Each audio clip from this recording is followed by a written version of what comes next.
The following program and contents, including the views and opinions expressed by the host and any guest speakers, are solely for informational and entertainment purposes. The views and opinions expressed are not endorsed or supported by Relmar McConnell Media Company, the X Zone Broadcast Network, their employees, affiliates, or advertisers. The host and guest speakers are solely responsible for their own perspectives, and their views do not reflect those of Relmar McConnell Media Company, the X Zone Broadcast Network, their employees, affiliates, or advertisers. The information provided in this program should not be considered as professional advice or as a substitute for professional consultation. Listeners and viewers are encouraged to form their own opinions and seek independent advice when necessary. Relmar McConnell Media Company, the X Zone Broadcast Network, their employees, affiliates, and advertisers hereby disclaim any liability for any claims, damages, or losses incurred as a result of the information presented in this program.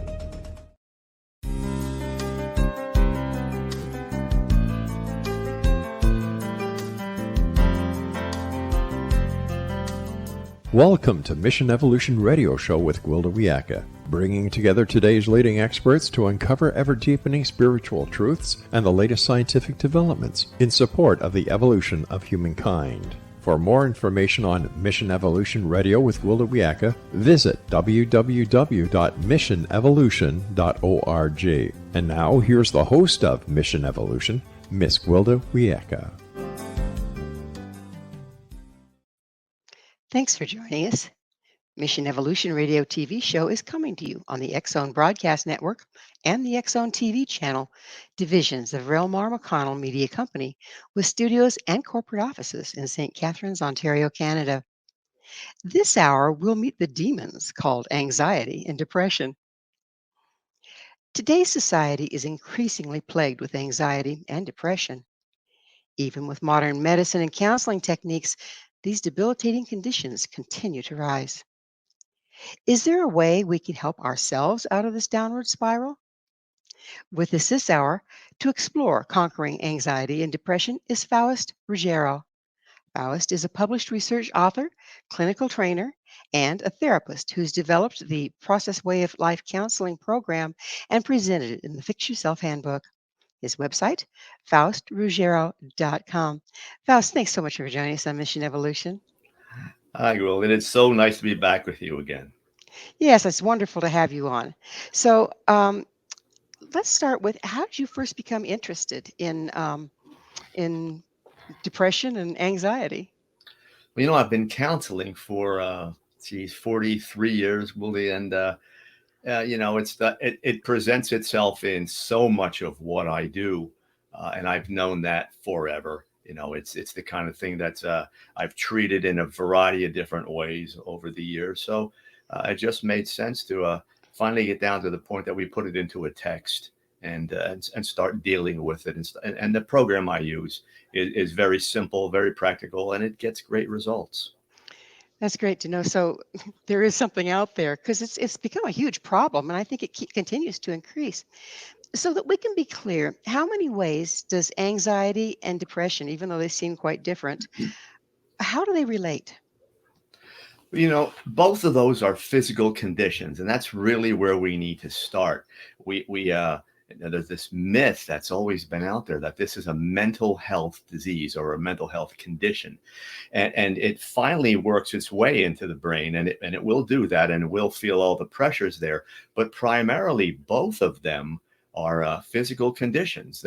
Call them chemical imbalances, call them what you will. They affect the body, they affect the nervous system, and then work their way through the emotions and into the brain. Well, I'd have to ask you, Faust, which came first, the chicken or the egg? Doesn't our state of being, our mind, our thought forms, doesn't that affect our brain chemistry? Well, there's that reciprocal nature. I talk a lot about that, called the brain-body relationship. It is always there. However, when we start to deal with anxiety, you have to ask yourself the question, how come person A can go through all the stress and not come up with lots of anxiety or depression, and then person B is just off the charts? And it's just the way the nervous system is set up. It hits the body first. And most people, when you ask them about depression or anxiety, they'll tell you about how physically they cannot get going. That's always the issue. Anxiety, they'll tell you how revved up their body is. I want to jump out of my skin kind of a thing. Just make this stop. Depression, I can't get going. I'm stuck in here and I can't move past it. If we treat the physical first, and when I say treat, I'm not talking about only with drugs and then move past it. It's about getting your body healthy. It's about understanding how to live physically the right way. So it sounds like two sides of the same coin. Mm-hmm.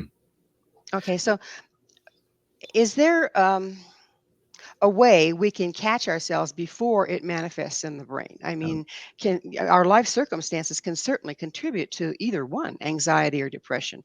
Say, for instance, PTSD. Soldiers, they were in a war, okay, and for a long period of time, ergo, their body adjusted to that state.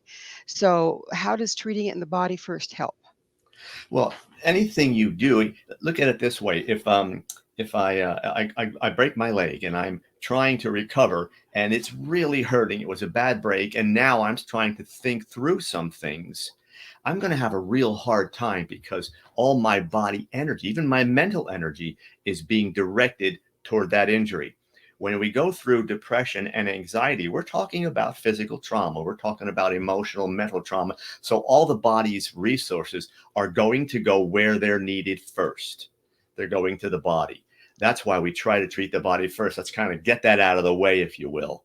And then let's talk about those emotions and that racing mind and all those things that are happening. But, it's hard to calm your mind down when your body is just so tight or so revved up, or you just can't move past things physically. Let's get that done first.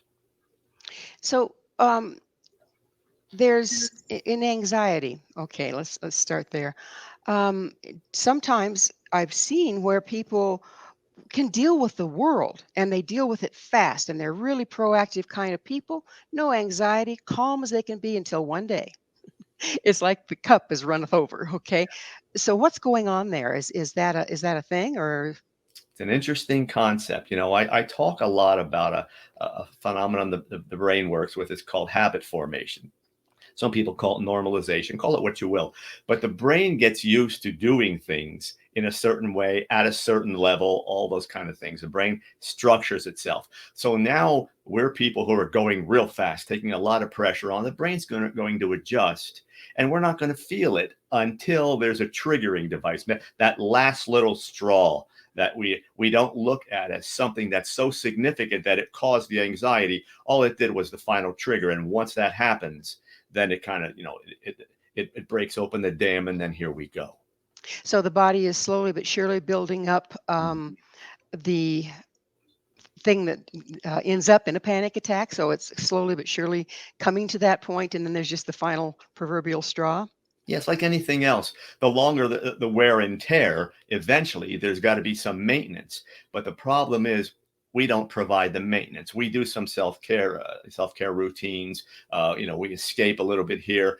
We find entertainment devices and all those, which are great. They release some of it, and that actually works to our favor in that, okay, we get some relief. But the other thing it does, unfortunately, is it convinces us that we can keep on going the way we were because now these outlets are working, and we keep on doing the same things. Eventually, we get to the point that that attention is now required.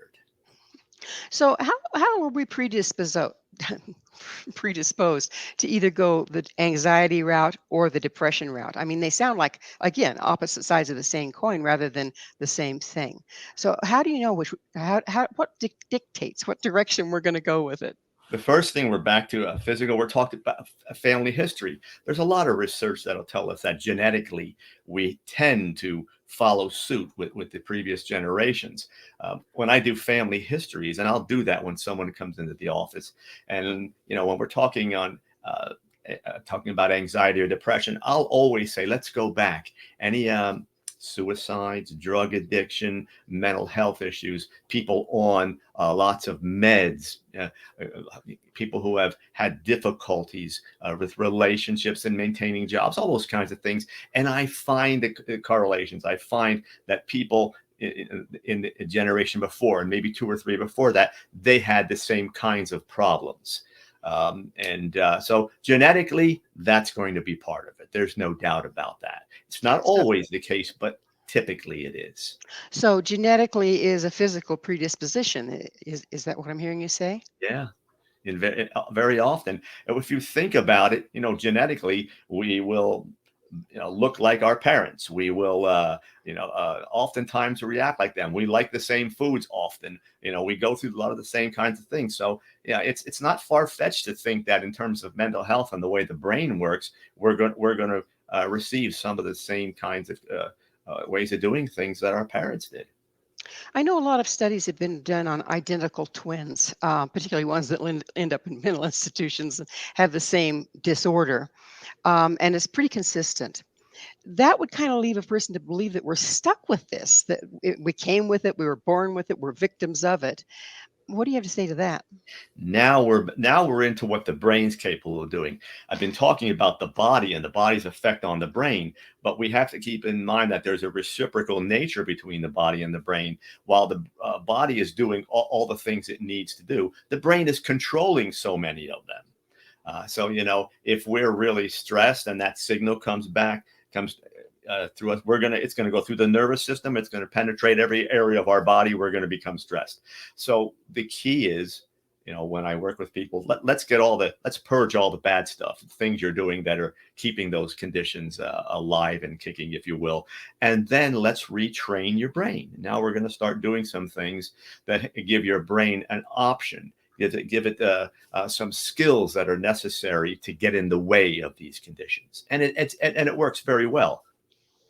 Well, we're about out of time in this segment, but are you telling me that it's kind of a mind over matter? We have this genetic predisposition, but we can choose not to express it? Almost. What I'm saying is it's a tag team duo, if you will, the brain and the body, getting the body healthy, getting the brain healthy together, and teaching them how to live life in a fashion that produces optimal health. That that would be wonderful because how much of it, we're just about out of time here. How much of an increase have we seen just in the last 2 years? Oh my God. The pandemic accelerated everything. It was all there, then locking people up and giving them just tremendous food to feed these demons, if you will. Exactly. That accelerated the process. Plus, now the world has changed and it's not as accommodating as it used to be. Well, we're going to have to get into those changes on the other side of a station break. Faust and I will return very shortly, so don't go away. This is Mission Evolution, www.missionevolution.org. Anxious? Depressed? What are the demons that haunt you? With us this hour discussing the devastating impact of depression and anxiety is Faust Ruggiero. Faust, we were getting into what causes anxiety and depression. I'd like to compare it some. So sometimes, we feel down and we know exactly why. Our dog died, we had a breakup, and other times depression just kind of comes on and we're down and we can't pin it. We can't pin anything to it. Are those two different animals? And how can we know when we've gone from a justifiable sadness that comes and goes into depression? They are different animals in most situations. The dog dies. Okay, I'm down and, I love this dog. And now I get up every day and the routine is different. I see his dish or I see where we used to eat, all those things. Yeah. And that's going to create should create a temporary condition where I'm down about it, but then I come through it as my brain begins to readjust. Other times when we're talking about anxiety or depression, it can just turn on a dime. It hits. There's a triggering event or not. When we have people with anxiety attacks, they'll tell me, gee, I was sleeping, everything was well, and I woke up with my heart pounding and I didn't know what to do.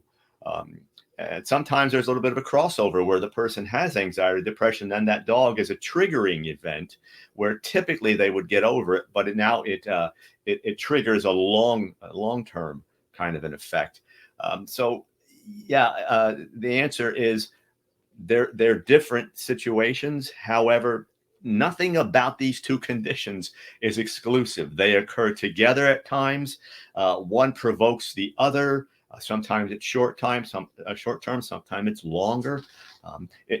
And what that brings us to, Gwilda, is the major point, is that your demon is yours. There's no way to say that, well, when this happens, this is going to happen because statistics tell us this, or the research says this.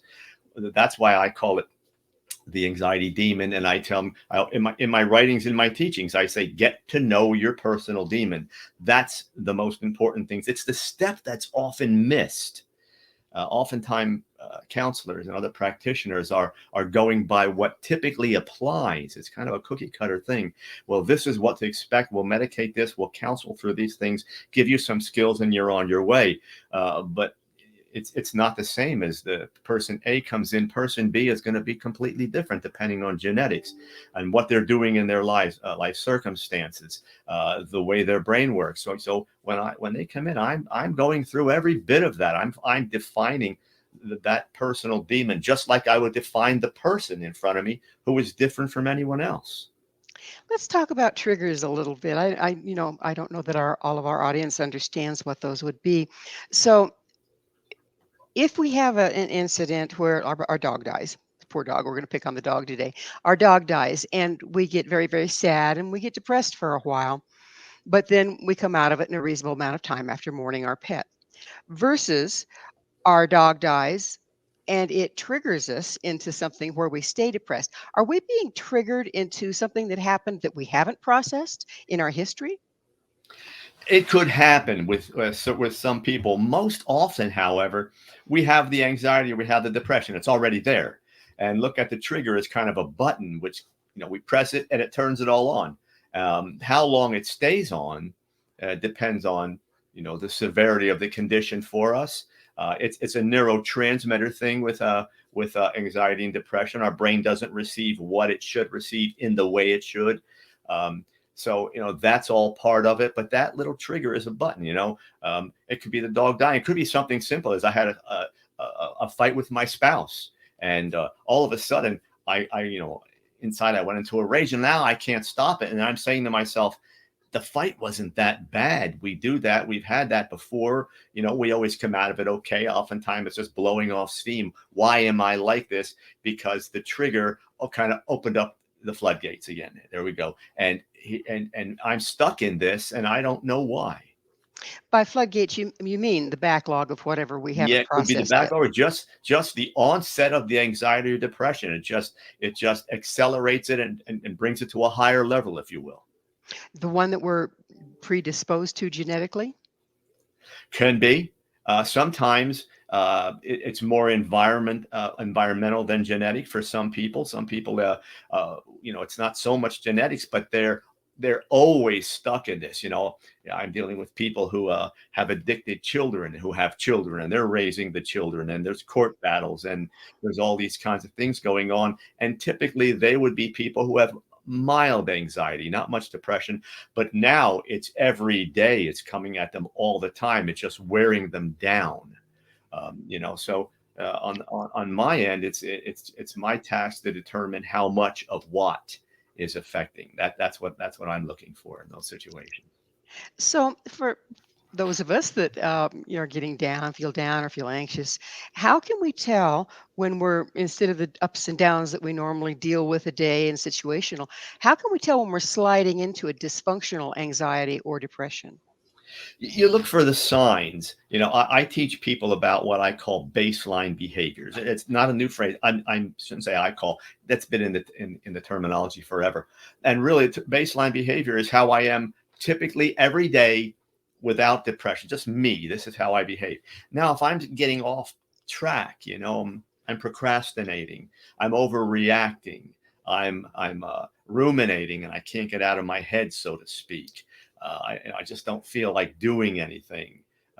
Those types of things. If that's happening, and it happens for several days, something's wrong. All those things can happen, but they should turn off in a short period of time. But if they keep on going, that's a telltale sign that something's off. And if I'm the type of person who experiences that type of 2-3 day lag often, then it tells me that some things aren't too well, and I probably need to get some help.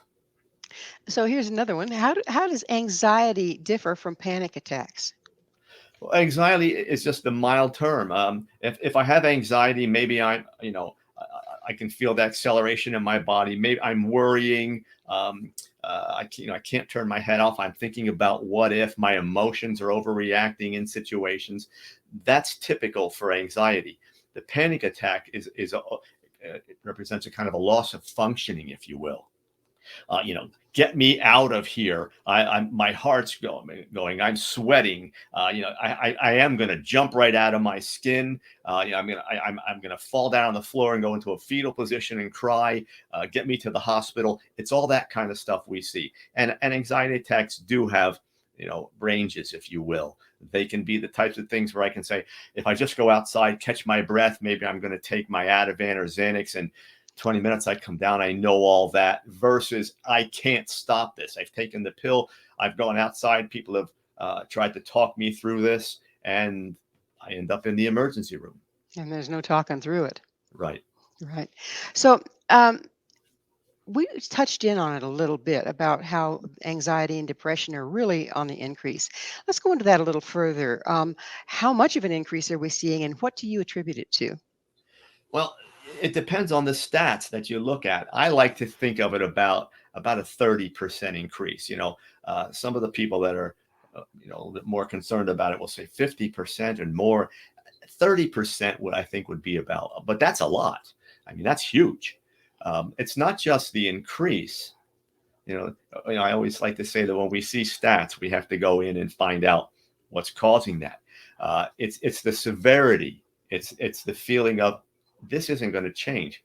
We lived in a culture before the pandemic where, for the most part, we thought, well, it's relatively stable. I'm going to come through this. The world is a little different. It's slower. It's more accommodating. It's not anymore. It went from black and white, if you will, to really, really critical and almost abusive in many ways.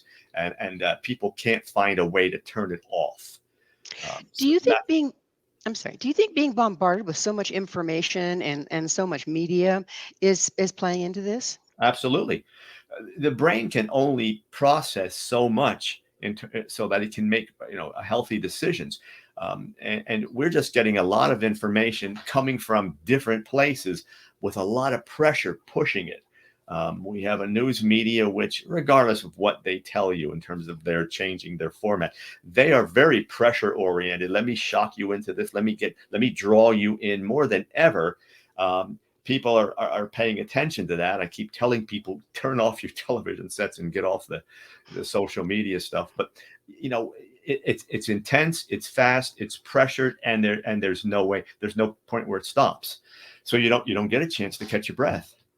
Or process the intel coming in. Process the information and then assume that, well, if I do this can probably, if not fix it, certainly get me to the point where it can tone it down a bit. We're not seeing that. So how much do you feel we've become a very sedient society? We exercise our thumbs a lot. Okay, but we've become very sedient, where we, before worked in the field, worked on the farm, worked in the factory, whatever. We were moving around and physically engaged. Do you think this is exacerbating the physical part of depression and anxiety? Well, there's no doubt about that. One of the things I tell people all the time is get into action. I don't care what you do. If you want to go out for a walk, if you want to go out and do something with friends, you have a workshop, you want to go do something that, get into action, get your body active. Bodies were meant to be in motion. That doesn't mean you have to join the club and have a rigorous workout schedule. It simply means that you want to be active every day. Some of the research we're finding is that people who go out for a 20-minute or a half-hour walk, just do that at a relative, not a brisk pace even, just a relatively constant pace, they're much better off in terms of anxiety and depression. So that's part of that physical thing. I say we got to get our bodies healthy. It's about what goes in. Let's not put the wrong things in our bodies. Let's get them active. Yeah, by all means, that helps. We're just about out of time in this segment. But how about breathing? I mean, it seems like we've ended up shallow breathing or watching TV. There's something scary going on, and we're not really ever taking a full breath. Is that impacting our mental well-being? You hit it on the head. It's the first thing I do when I work with people. I say, let's change your breathing around a little bit. two things. Well, I'll say, let's get some breathing exercises. They're online. You can find them anywhere. It takes about 8 seconds per breath, slow in, slow out. And then I tell them, try to be conscious during the day, to go slow, just breathe slow. What that does is two things. It helps the body calm down a bit, but it also keeps the mind in the moment, because you have to focus on what you're doing in the moment, which always helps anxiety and depression. There's all sorts of demons in the past and in the future, isn't there? There are. Well, it's time for another commercial break. But Faust and I will be right back to continue our discussion. So you stay right there. This is Mission Evolution, www.missionevolution.org. This is Mission Evolution, missionevolution.org. How do we exorcise the demon? With this hour discussing the myths of depression is Faust Ruggiero. His website, faustruggiero.com. Faust, you speak of ADD, good, anxiety and depression as internal bullies. Would you explain that? You know, well, then we're back to that way the brain trains itself. Uh, the whole human experience, the brain is a dynamic organ that consistently changes. And when we are under the pressure from a bully, whether that's external or internal, the brain adjusts to that and it tries to survive it. And what happens when anxiety and depression become the way we live, we begin to bully ourselves almost. The internal language changes. I'm not good enough. I'll never get out of this. I hate my life. All those kinds of things. Our internal view of the external world gets more angry, and we don't like this person, and that person is what caused my problem, and we keep on going, and so now the whole world all is inside is all full of negative energy, and we keep beating ourselves up with that every day. We don't get up and say, new day, I really want to get some things done today. I feel good. We get up and we say, oh, here I go again. What's going to happen to me today? And the interesting thing happens is that we start to behave that way. Not only do we think that way, a bully changes, a victim of a bully changes the way that person behaves every day. We're afraid of things. We avoid things. We react harshly and quickly to get that out of our way. So before we know it, with these two conditions, it mirrors exactly what we see in schools and workplaces and dating and all those things where someone's being bullied. So, are we talking about like those internal tapes that we all have that kind of run in the background? Yeah, it changes. The longer we're in a negative or a conflicting situation, things change. If you're put in a work situation, say, well, new company, a new boss, and now they come in and they're at me all the time, and you don't do well, and you don't do well. Well, you get up in the morning, you say, I don't even want to go to work, and before you know it, you're not doing well, because you just can't think through it, and so it gets to the point where you don't need the external bully to help to go at you. You're bullying yourself. You're doing it, and what we see, interestingly, is that when people are bullied, even when we get them out of the situation that causes all this pain, they continue to bully themselves for a while. They continue to think that way. We see that a lot with women who are in abusive situations. We take them out and they're almost ready to go back in because they don't know what else to do. They don't know how to live another way. So, that's why, my program is the way it is, why I wrote the books the way I wrote them. I want people to attack something other than themselves. There's a bully there. Let's go get that bully. So, also, I'm wondering, just from what you're saying, we were talking earlier about how you make it about somebody outside of yourself, then you become a victim, right? And we sometimes become invested in that so we don't have to feel guilty or own the responsibility. Is that what motivates this whole thing? Well, it's part of it. What happens is as long as the brain is experiencing situations where it's painful and someone or something is coming at it, It has to it has to survive, so it goes into survival mode. It's not unlike the little boy being bullied by the bigger boy who tries to do everything the big boy wants because he just wants to survive. He doesn't care what happens physically. He wants to survive. Then it goes into emotions. Then it goes into the brain, and before you know it, the whole human organism is now thinking of how to survive this. And then when there is no way out, it's bullying from the inside. Now I'm in this. This is my life. This is never going to change. This is who I am. And the bully can leave, can go to a different school. Someone you can change jobs, whatever, relationships, but you're still behaving in the same way. And that's what I often get with people that come back and say, the condition is over. I mean, I'm out of that. I still get up every day and I'm looking around corners and I'm making sure I do things just right. And I'm saying just the right thing. It changes the way the brain works. So I don't want people, I'm trying to break that cycle. I want them to start saying, well, look at this and say, it's that condition. I need to focus on whatever I need to do on that condition. That's what's causing my problem, not me. So if I'm hearing you correctly, what we're looking at is the faces change, the scenario repeats, and we're the common denominator. So we're continually recreating the familiar in our lives, even though it's not desirable. Yeah, the brain doesn't always know how to stop. There is evidence, medical evidence, scientific evidence, if you want to, that the structures of the brain actually change as a result of positive or negative energy. So if we are being beaten up a lot, those structures change. And that's the reason why we have a hard time letting it go. Positive thinkers then will go into terrible situations and say, I got this. What's the worst that can happen? I'm going to do this and I'll get out of it and I'll do okay, because the structures in their brain, it's energy moving across nerve endings, if you will. It's positive, but in the negative, with negative thinkers, we see a whole different way that they behave, and it takes a long time to restructure the brain, if you will. That's what we're doing.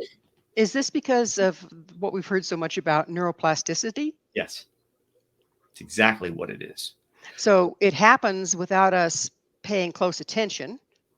But if we do pay close attention, we can undo it. We can change it. Yeah. In fact, the proof of that is that if we get this early and before that neuroplasticity starts, we can actually affect change much more efficiently and much quicker.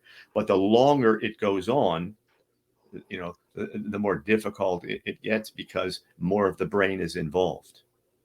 So is this a classical conditioning kind of situation where you start to react in the way that you always have that gets undesirable results, but you stop and take a breath or something and think, is this the way I want to go? Or maybe I have other opportunities?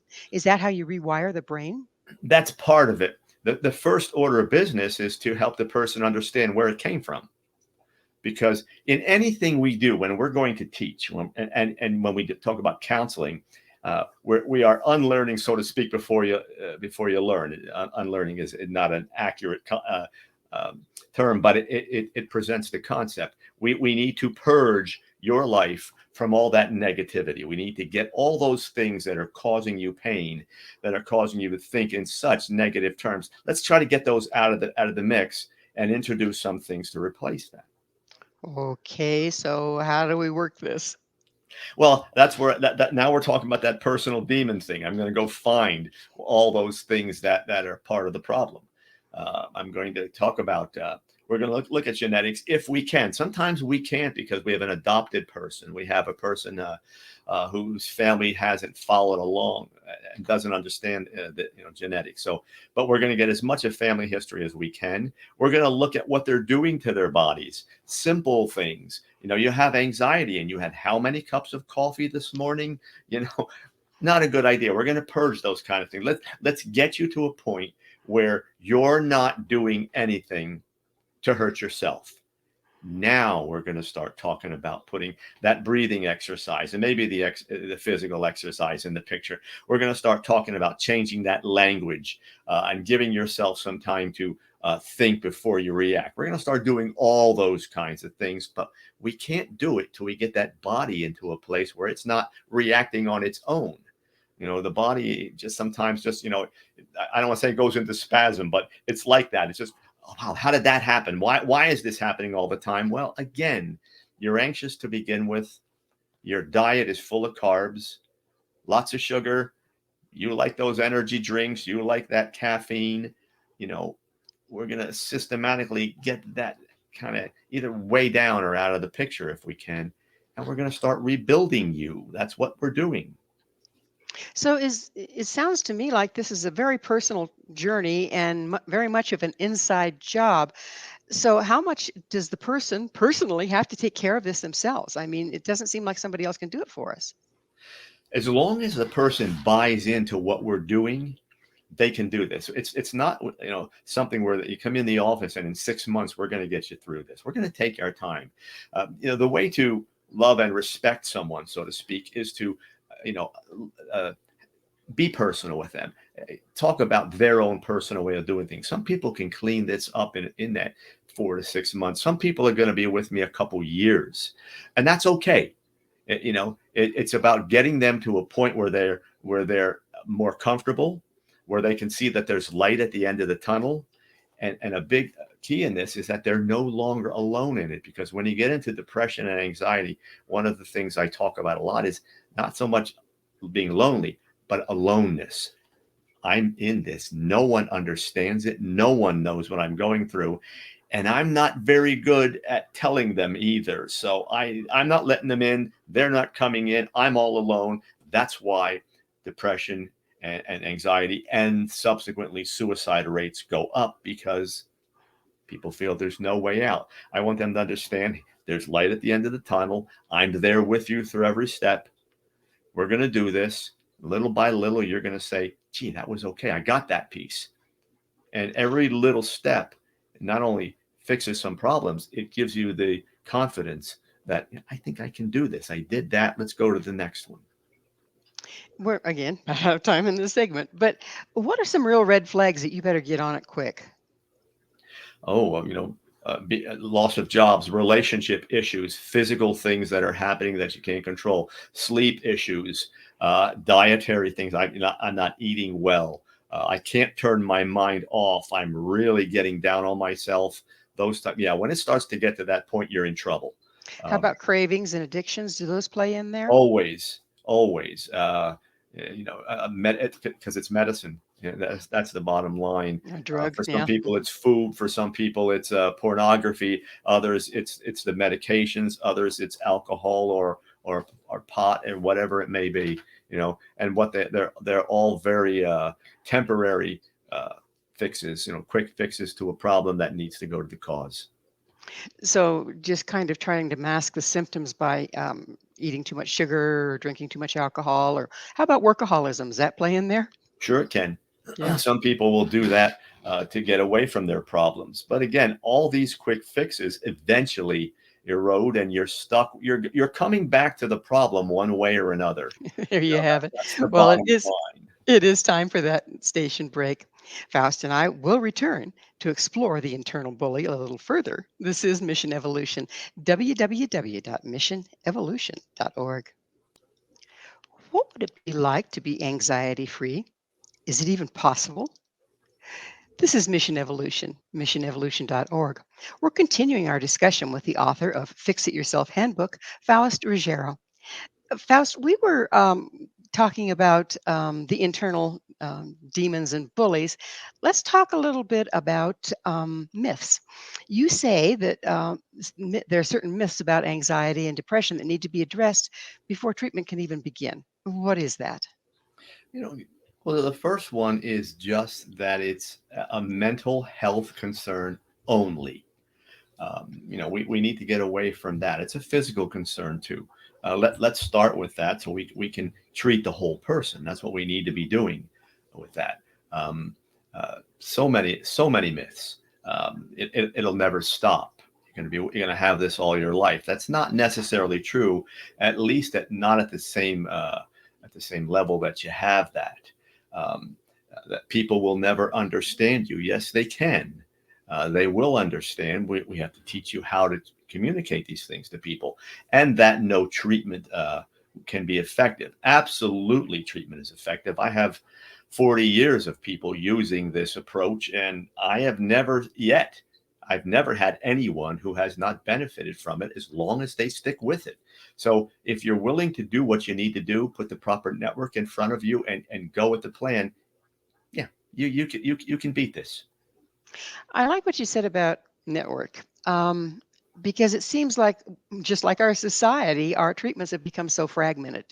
You go to a major care provider, your primary, if you're in the States here, and then they will send you to somebody to examine your lungs, or someone to examine your heart, or they send you to specialists. They don't tend to do a whole bunch themselves here anymore. It's just more like a referral center. And in that shuffle, we kind of fall apart because one isn't necessarily talking to the other. And so when we're dealing with anxiety and depression, it's so it's so out in the ethers, really. It's not anything you can cut out, drug out, particularly. How important do you think it is in addressing all four levels of being: the physical, the mental, the emotional, and the energetic? Absolutely. You know, it's good to have someone who is knowledgeable about what you just said. First of all, that the four even exist, because very few people will treat four. They will treat the physical. They'll treat the intellectual. The mind. They'll treat the body. When you get to that fourth one, some people believe, some people don't. Some people are willing to include it as part of the picture. Some aren't. What I always tell people to do is, you're going to get to someone who does similar things that I do for a living. Get someone who is your quarterback, if you will. This is the person who is going to be with you, understand everything you're doing, and then arrange for all those services and follow through with you. So, I have a network of people that I use on the professional level. I want them to have a network of friends and family, if you will, someone that's going to be their advocate out there. Because often, if you have anxiety, and in particular depression, you don't do anything to help yourself. You're afraid. You've exhausted all the alternatives. Everyone sent you everywhere. So, you want to get a network of people you can trust. It's going to be your counselor. It should be your primary physician. It should be your support network first. Then we'll start branching out. Then we'll determine if you need a psychiatrist. Do you need an endocrinologist? Do you need all those kinds of people who we have to use to, at the very least, eliminate potential causal situations. Let's strip this down so we know exactly what you have, and then we're going to move forward with it. So if we're looking at all these different modalities, it sounds like a person's just kind of dead in the water if they can't afford to go to all these different specialists and spend 2 years working on this. Is there any kind of a fast track? Not in this. I mean, this is why they end up going to on medications, and then they'll do a little counseling here, and that's where they'll start to turn the corner. Unfortunately, when they begin to turn the corner, they also believe that they're better. So okay, I can do this now. It's there, but I'm functional. And a lot of times people aren't thinking about, I'm going to be just fine. They made a decision a long time ago that they weren't going to be really healthy. But if I could just get up every day and get through everything I have to get through, and you can get them to that point. But the problem is, it doesn't always stay there. So you have to work on the belief system. You have to work on the belief system. You have to work on the causes. Let's find what caused this. If the dam has a leak in it, we got to plug the leak. We can't just keep putting water back into the. We have to get to the point where we find the cause. Once we find the cause, then it's so much easier for you to go back and do some things. So, as an individual dealing with either anxiety or depression, how do we exercise the demon? Where do we start? Say we don't have access to you. Okay. Where do we start? I'm going to get your family. I'm going to get all the history I need. I'm going to spend a couple sessions with you, and I'm going to ask you lots of questions, and you're going to answer them to the best of your ability. Then we're going to start working with that body. We're going to start. And that doesn't mean that I'm not going to deal with your emotions and with your brain that's, can't turn off. I'm going to do that. But our primary focus is going to be on getting you to calm down physically, get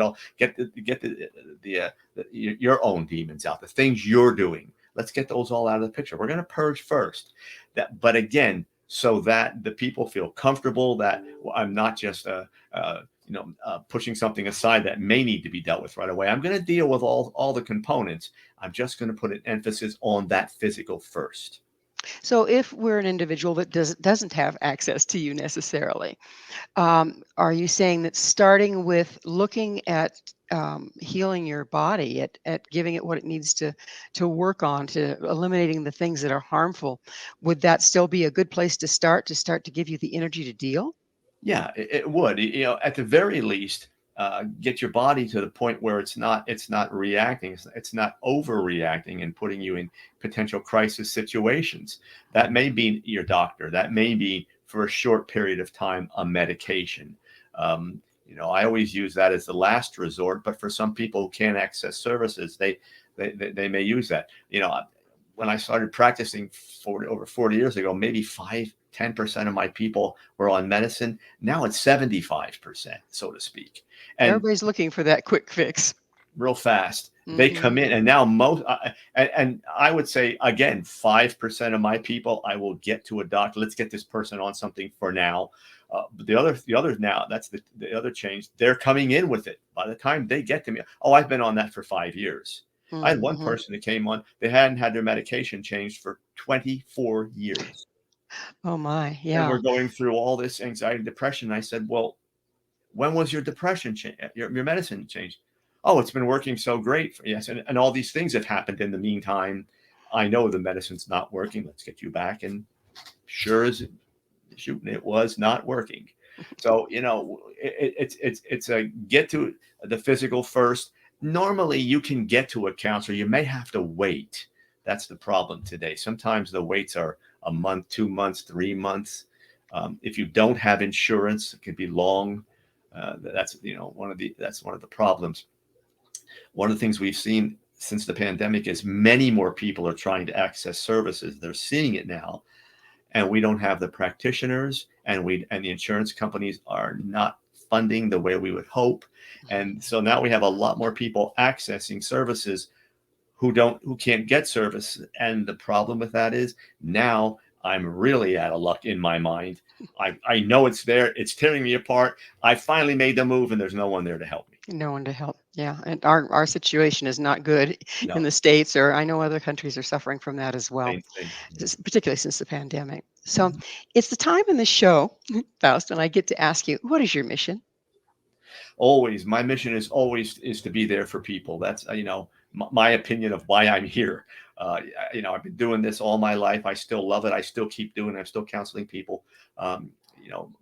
My mission is to bring the kind of treatment, the kind of things that are going to help people live happy, productive lives to as many people as I can. That's a beautiful mission, particularly in our day and age. So, how do you see empowering the individual to address their own inner demons and their own anxiety and depression? Ultimately, how do you see that changing our culture, changing the world? If we can get to the point that we're not looking for quick fixes, we're not looking for everything outside of us to fix us, that we understand that in us, so to speak, there is the power to do all these things, but we have to access that. We have to learn how to go in and not rely on the external. If we can do that, we become people that are more secure. We make better choices. We get along with each other better. We're not so hard on each other. We look for positive growth. We look for positive solutions, and we're willing to work together, but we have to become stronger inside first. Well, again, there's a lot of people out there that want to make a change and don't have access at this point, or are on a waiting list and, going into despair. What do you have to say to those people? What advice do you have? Don't give up. What happens is when people get into these situations, they stop. They get frustrated. Well, there it is again. I can't do anything. Don't stop. The squeaky door gets the oil, so to speak. When you're going through hell, keep going. Keep going. Do not give up. If I could say one thing that I think might make some difference, is to all the viewers and your listeners is you are worth this. Never get to the point that you believe you're not worth the help and the attention it takes. You are absolutely worth it. You go get it. That's all. And you'll find that if you keep on knocking on the door, they are going to answer. If you stop, the next person's knocking. Count on that.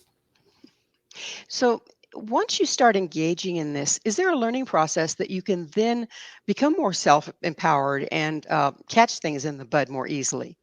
Absolutely. The more knowledge you have, the more experience you have working with those parts of yourself, you see things faster. And either you'll know where to go, or you'll know where to go for help, or you'll at least say, I've done this before. I all I have to do is follow this particular path. I may not know everything, but I have people that I counseled 35, 40 years ago, and they'll come in once a year, twice. It's time for my little maintenance, and they'll come in or they'll call me up, and they're smart enough to realize that either it's starting to go off, or I don't know whether it is or not, but I'm going to go and I'm going to figure it out. Well, I'm taking Faust, my car into the shop. I don't know if there's anything wrong. unfortunately, we are out of time. Thank you so much for coming on the show. Oh, it's been a pleasure. Always. Our guest this hour has been Faust Ruggiero, the author of Fix Yourself Handbook, a published research author, clinical trainer, and therapist. To find out more about Faust and all he has to offer, visit his website, faustruggiero.com. This has been Mission Evolution with Gwilda Wiyaka. For more information or to enjoy our past archives, visit www.missionevolution.org. Be sure to join us right here next time as this mission continues, bringing information, resources, and support to our evolving world.